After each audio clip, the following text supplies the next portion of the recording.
This channel does not promote any violent, harmful, or illegal activities. All content provided by this channel is meant for an educational purpose only. তারপরে এক update আসছে গতকাল ওই যে i20 গাড়ি যে গাড়িটি বিস্ফোরণ হয় সেই গাড়িতে একটা ছবি আপনাদের আমরা দেখিয়েছিলাম এনসার্কেল করে দেখিয়েছিলাম সেই ব্যক্তির নাম উমর যে গাড়ির ড্রাইভার সিটে ছিল দিল্লি বিস্ফোরণে এক্ষেত্রে কিন্তু নয় একটা মোড় সামনে আসছে i20 গাড়িতে বসেছিলেন ডাক্তার উমর সূত্রের খবর যে প্রায় 3 ঘন্টা ধরে পার্কিং লটে থাকা গাড়িতে উমর ছিলেন এক মুহূর্তের জন্য গাড়ি থেকে নামেননি উমর পুলিশ সূত্রে খবর ডাক্তার উমর হয় কারোর জন্য অপেক্ষা করছিলেন অথবা পার্কিং লটে কোনো একটা নির্দেশের অপেক্ষায় ছিলেন এই মুহূর্তে ডক্টর উমরের ছবি আপনারা দেখছেন টিভি 9 বাংলার পর্দায় আর অন্যদিকে এনসার্কেল করেও দেখাচ্ছি গতকাল গাড়িতে তাকে দেখতে পাওয়া গিয়েছিল সেই সময়কার ছবি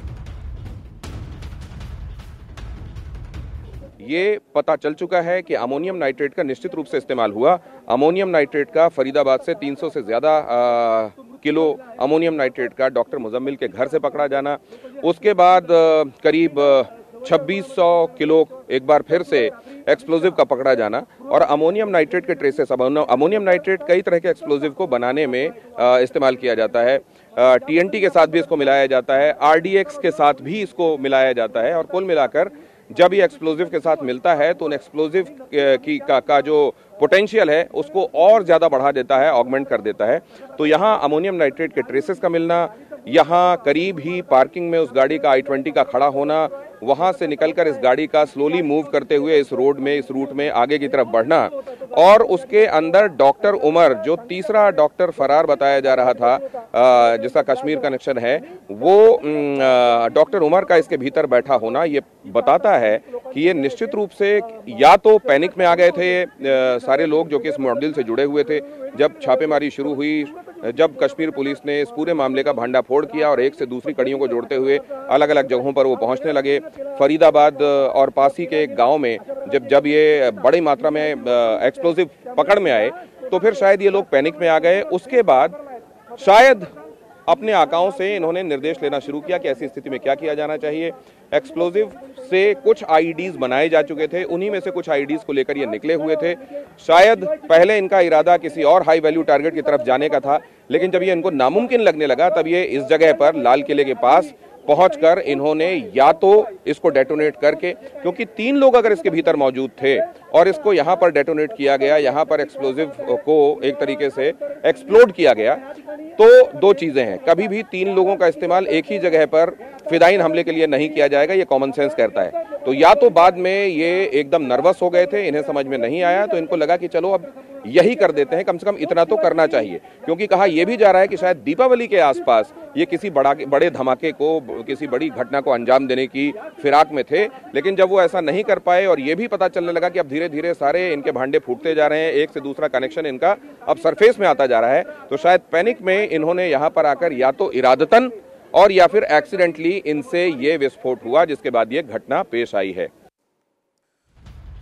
আপনারা শুনলেন আমার সহকর্মী গোটা বিষয়টার এখনো পর্যন্ত যে সমস্ত সম্ভাবনাগুলো এক প্রকার বর্ণনা করছিলেন। আমি কর্নেল চৌধুরীর কাছে যাব। কর্নেল চৌধুরী, এই যে লিঙ্কগুলোকে যদি পরপর জুড়ি, অ্যামোনিয়াম নাইট্রেট ফরিদাবাদ থেকে মুজাম্মরের বাড়ি থেকে প্রায় 3000 কেজি বিস্ফোরক পাওয়া, তার মধ্যে অ্যামোনিয়াম নাইট্রেটের লিঙ্ক, এই যে ডক্টরস যোগ, ডক্টর জঙ্গি যোগ, এই যাবতীয় বিষয়গুলো এক করলে, আপনি কালকেও বলছিলেন, আজকে এই বিষয়টা জানতে চাইবে, এই যে নতুন মডেল, নতুন জঙ্গি মডেলে চিকিৎসকদের ব্যবহার করা, একটা রাসায়নিক বিক্রিয়া ঘটিয়ে এই ধরনের অ্যাক্টিভিটিগুলো করা, এটা কি তারই একটা অংশ বলে মনে হচ্ছে? ফিদায়ে কি হলেও হতে পারে? একদম কারেক্ট, আপনি অ্যানালাইজ করেছেন। দেখুন, প্রথমে কে কে ছিল আমরা এখন পর্যন্ত জানি যে 5 জন ডাক্তার, তার মধ্যে একজন অলরেডি এই সুইসাইড বম্বার, আর বাকি 4 জনকে ধরা হয়েছে।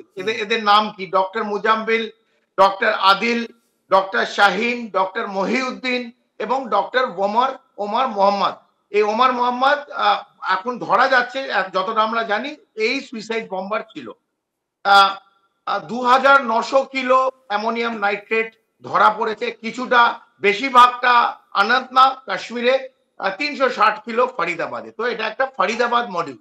এই গাড়িটাও যেটা ধরা যাচ্ছে এই i20, এটারও লিঙ্ক ফরিদাবাদ, তারপর পুলওয়ামা। তো ওভারঅল যদি আমরা দেখি একটা মডিউল কাজ করতে এদের হ্যান্ডলার থাকে, এদের হ্যান্ডলার নিশ্চিতভাবে আইএসআই এর একটা বড় মাথা হবে পাকিস্তান থেকে। কিন্তু আমি যে এই 5টার নাম বললাম, এই 5টার নাম কারা? এই 5টার নাম প্রত্যেকেই আপাতত আমরা জানি, আপাতত প্রত্যেকে ভারতের নাগরিক। সেই 2.5 ফ্রন্ট কিন্তু আবার চলে আসে। এই 0.5 ফ্রন্টটাই ডেঞ্জারাস, যে আমাদের ভারতের নাগরিক নিজেরাই ভারতকে ভেতর থেকে দুর্বল করছে। আর এটা 5টা লোকের কাজ বলে আমি মনে করি না। 4টে লোক ধরা পড়েছে, একজন মহিলা ডাক্তার আছে, একজন সুইসাইড বম্বার আছে। এদের মাথা আরো 1জন 2জন ভারতের মধ্যে কেউ আছে যারা একে হেল্প করেছে। এত কিলো অফ অ্যামোনিয়াম নাইট্রেট, যেটা বলছে 2900 কিলো টোটাল অ্যামোনিয়াম নাইট্রেট ধরা পড়েছে, which is equivalent to 1000 kilo of TNT oblique RDX, 1000 kilo. যেটা মুম্বাইতে 2000 কিলো 1993-তে 12ই মার্চ 14টা বিস্ফোরণ হয়েছিল, এখানেও হতো। এখানে 12টা সুটকেস, 20টা টাইমার, সময় মতন। Hats off to the intelligence agency, hats off to Jammu and Kashmir police, Faridabad police, Ahmedabad police, দ্বারা সময় মতন হাজার হাজার জীবন, নিষ্প্রিয় প্রাণ কিন্তু বাঁচিয়েছে এরা। নিঃসন্দেহে একটা হয়তো কোথাও না কোথাও, যেটা আপনারা বললেন প্যানিক অ্যাটাক হয়েছে, আর এই অ্যাটাকটা কিন্তু অ্যাক্সিডেন্টাল না, কারণ এক্সপ্লোসিভ আর ডিটোনেশন এই দুটো আলাদা থাকে। যতক্ষণ না এটাকে প্রাইম করে ব্লাস্ট করব, আরডিএক্স অথবা টিএনটি অথবা অ্যামোনিয়াম নাইট্রেট যখন এমনি থাকে, এটা হচ্ছে আটার গোলা, 1 কিলো 10 কিলো 50 কিলো 1000 কিলো, এতে কিচ্ছু হবে না। যতক্ষণ না এইটাকে আমরা ইউজ করবো উইথ মেটাল, ডিটোনেশন করব, টাইমার লাগাবো, ততক্ষণ এটা কিন্তু ডিটোনেট হবে না, এক্সপ্লোশন হবে না। তো এক্সপ্লোসিভ আর ডিটোনেশন তখনই হবে যখন দুটোকে এক করা হবে এবং সেটাকে প্রাইম করে টাইমারের সঙ্গে ব্লাস্ট হবে। সেটাই কিন্তু এখানে হয়েছে। অনেকে বলছে অ্যাক্সিডেন্টাল, হ্যাঁ এইটা হামলাররা যখন একটা জায়গায় ধরা পড়ে গেছিল, যে ফরিদাবাদ মডেল অথবা ডক্টর মডেল, আমি আপনার কাছে আসবো। অত্যন্ত সুন্দরভাবে পরিষ্কারভাবে আপনি বিষয়টা বুঝিয়েছেন। যদিও বিষয়টা সুন্দর শব্দটা ব্যবহার করলাম ঠিকই, কিন্তু ঘরে বসে ঘরের শত্রু যদি দেশের এরকম ক্ষতি করার পরিকল্পনা করে, সেটা অসুন্দর তো বটেই, তার বলার অপেক্ষা রাখে না। কিন্তু সেগুলো আটকানোর জন্য ভারত প্রস্তুত ছিল, আছে, থাকবে। আবারও সেই বিষয়টা প্রমাণ হয়েছে, ভবিষ্যতেও প্রয়োজন পড়লে হবে। এ কথা নতুন করে ভারতবাসী হিসেবে, গর্বিত ভারতবাসী হিসেবে আমাদের বলার অপেক্ষা রাখে না। তবুও আরও একবার উচ্চারণ করলাম।